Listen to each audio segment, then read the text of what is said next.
There was a chance meeting between a former lead detective in the case and a group of volunteer searchers called the Sydney Search Dogs. They have specially trained cadaver dogs, and they met at a missing persons forum in Wollongong. And there's sort of an interesting background.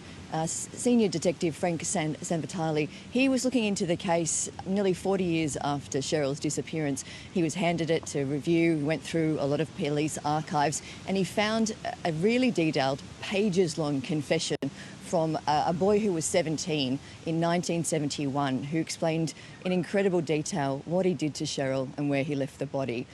At the time, Frank found that man within hours, and he was later extradited from Victoria to New South Wales and charged. But when it came to go to trial, they applied a retrospective law that prevented a 17-year-old from being interviewed by detectives without a parent or guardian. While it wasn't illegal at the time, it applied to this case, and therefore that man, his name has been suppressed ever since. He's known as Mercury, that's his code name, and that confession has been ruled inadmissible.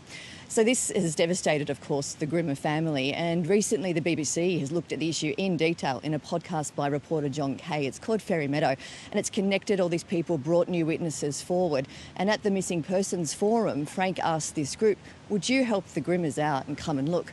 And that led us to this spot just 2 days ago. And they've had their specially trained cadaver dog right through this area, which was mentioned in that detailed confession.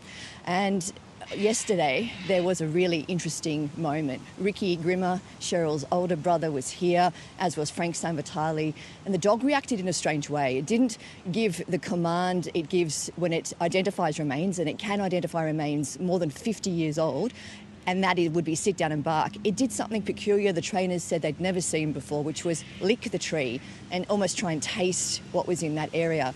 So they thought that was an area of interest now. So they've contacted the police, and Mel, the police will be arriving on scene a little bit later this morning to do a forensic investigation and bringing the police-trained cadaver dogs to the site.